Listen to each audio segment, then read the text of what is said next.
今日4月19，我由台灣翻嚟已經係20 days。我有從6號開始咧，畫水彩啦，就係去畫嗰個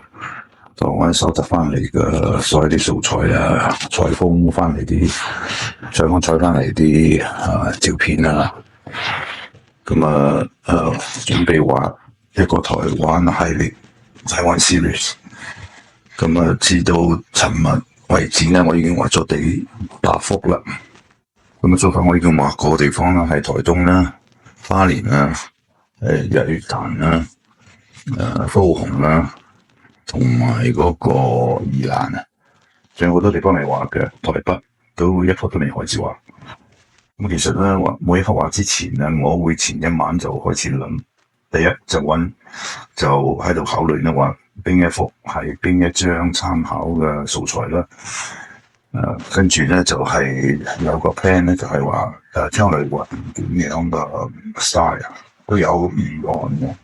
有 preparation 嘅喺個腦裏邊。咁其實咧未畫之前咧已經有個預期嘅啦，將來呢幅畫嘅效果同埋結果應該係點樣？我係咪有個目標已經可以實現到咧？咁畫完之後咧，當然有幾種情況，一種就係達唔到當時係腦裏邊考慮嗰個 style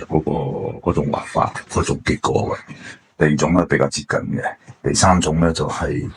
喺畫嘅過程裏邊咧要不斷嘅有 creation， 並且有 plan， 但係冇可能係100%就係預先定落嚟嘅，腦裏邊諗嘅嗰個 plan 嘅。因為我喺畫嘅過程裏邊咧，你隨時有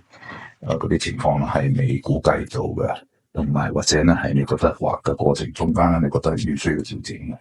所以呢個係一個好自然嘅情況。